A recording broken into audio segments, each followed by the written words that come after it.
Hi madam, ఇప్పుడు డాకు మహారాజ్లో ఆ song అయితే బాగా ట్రోల్ అవుతుంది. అంటే దాంట్లో వల్గర్గా చూపించారు అని చెప్పేసి ఊర్వశి రొటేలా ఆ బాలకృష్ణ సాంగ్ అనేది వల్గర్గా ఉందని చాలామంది కామెంట్ చేస్తున్నారు. మరి మీరు కూడా చూశారు కదా, ఎలా అనిపించింది మేడం మీకు? అసలు అది వల్గర్ అని ఎవరు చెప్పారు?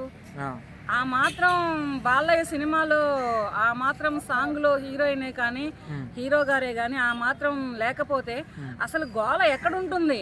నేనే అడుగుదాం అనుకుంటున్నాను. ఇప్పుడు ఈ ఠాగూర్ మహారాజా సినిమా గురించి ఓ బాలయ్య ఏంటయ్యా నీ గోల అని నేనే అడుగుదాం అనుకుంటున్నాను. బాలయ్య నీ గోలయ్య అని నేనే మాట్లాడదాం అనుకున్నాను. కానీ సాంగ్లో ఏమీ వల్గారిటీ లేదు.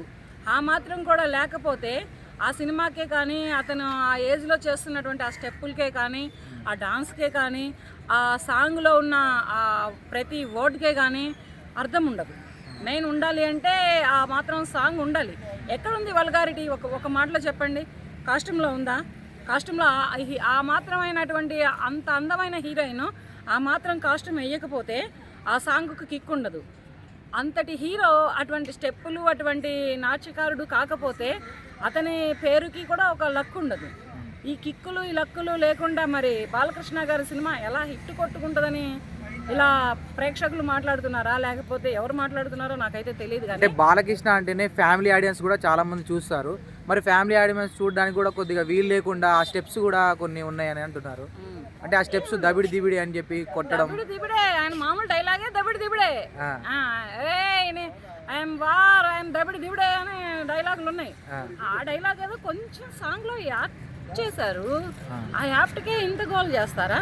సినిమా చూడండి, ఫస్ట్ సినిమాలో ఆ పాటలో అర్థం చూడండి, ఆ స్టెప్పుల్లో అర్థం చూడండి. ఆ అమ్మాయి ఎటువంటి స్టెప్పులు వేసింది, మరి బాలకృష్ణ గారు ఎటువంటి డాన్స్ చేశారు, ఆ డాన్స్కి కొరియోగ్రాఫర్ ఎవరు, చాలా హ్యాట్స్ ఆఫ్గా చేశారు. మరి కొరియోగ్రాఫర్ ఎవరో కానీ చాలా చాలా బాగా చేయించారు. బాలకృష్ణ గారి చేతే కానీ తర్వాత మరి హీరోయిన్ చేతే కానీ చాలా చాలా బాగా చేయించారు.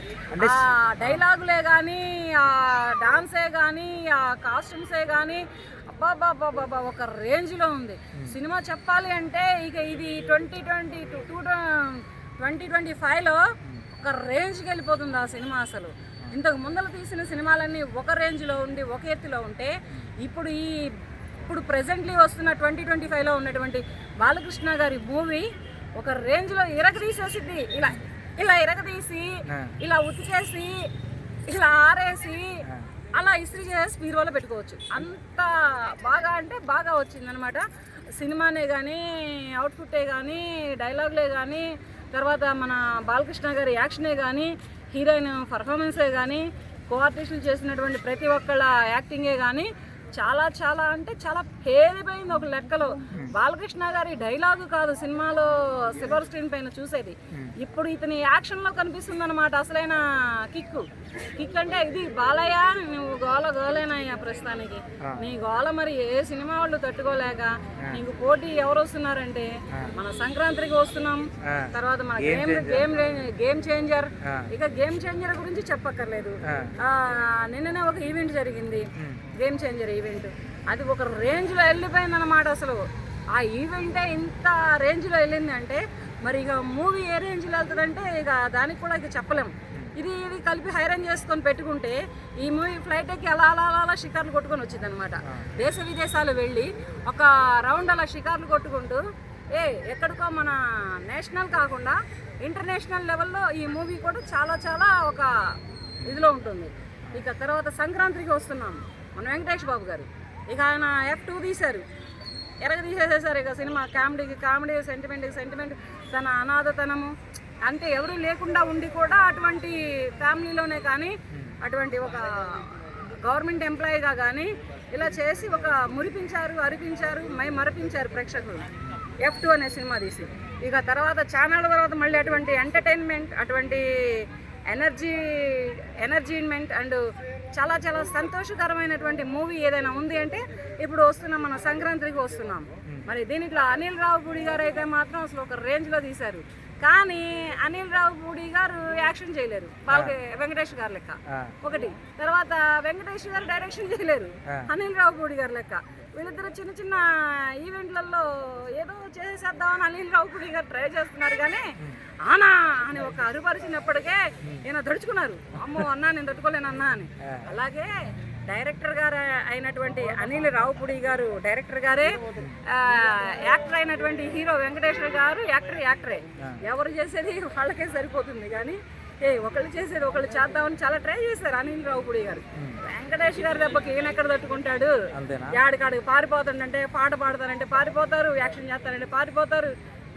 ఇలా ఉందన్నమాట. చాలా అంటే చాలా ఎంటర్టైన్మెంట్గా అండ్ ఎంజాయ్మెంట్గా అండ్ హ్యాపీగా ఈ 3 మూవీస్ కూడా ఎలా అంటే మన సంక్రాంతికి బరిలోకి దిగుతున్నాయి అన్నమాట. మరి ఈ 3 కోడి పుంజులు దిగుతున్నాయి. ఈ 3 కోడి పుంజులు కూడా ఒక విజయాన్ని సాధిస్తాయి. మన తెలుగు ఇండస్ట్రీలో ఈ 2025లో ఒక రేంజ్ అయినటువంటి ఒక బ్రేక్ చేస్తాయి. ఇక ప్రస్తుతానికి నేనైతే మాత్రం చాలా ఒక సినిమా.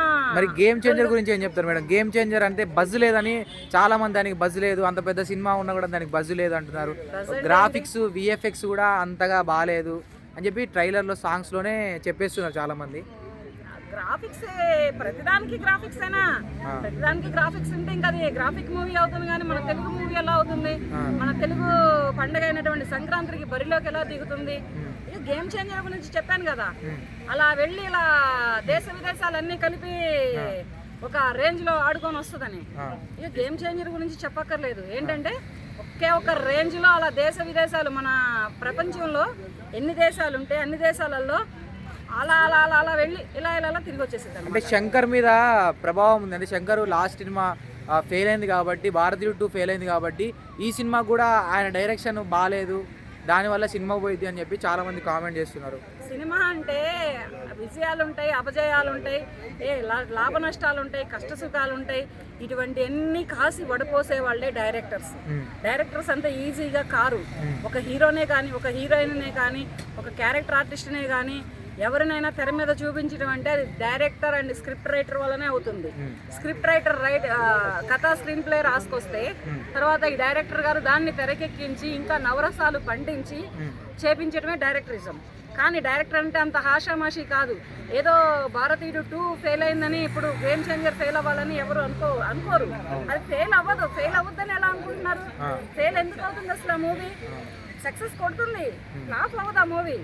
ఎందుకు అవుతుంది అలాగా? ఆయన అన్ని కష్టాలు పడి, అన్ని శ్రమలు పడి, అన్ని నిద్రాహారాలు మాని, అన్ని నైట్లు డేలు ఇంత షూట్ చేసి ప్రతి ఒక్కరికి అన్నం పెట్టి అవకాశం ఇచ్చి పనిపించినటువంటి డైరెక్టర్ తీసిన మూవీస్ ఇలా ఫ్లాప్ అవుతాయా? ఫ్లాప్ అనే మాటే లేదు ఈ సంవత్సరం సంక్రాంతి బరిలోకి దిగుతున్న ఏ పెద్ద ఈ సినిమానే కానీ, ఏ చిన్న సినిమానే కానీ, ఏదైనా కానీ ఒక రేంజ్లో హిట్ కొడుతుంది, ఒక రేంజ్లో వస్తున్నాయి అన్నమాట ప్రస్తుతానికి. నేను కూడా వెయిటింగ్, ఒక సినిమా ప్రేక్షకురాలిగా, ఒక సినిమా మనిషిగా, ఒక సినిమానే జీవితమే సినిమాగా బ్రతుకుతున్న ఒక నేను కూడా వెయిటింగ్ ఎప్పుడు వస్తున్నాయా అని నేను కూడా రేసు గుర్రం వల్లే వెయిట్ చేస్తూ ఉన్నాను అన్నమాట ప్రస్తుతానికి. Okay, thank you madam.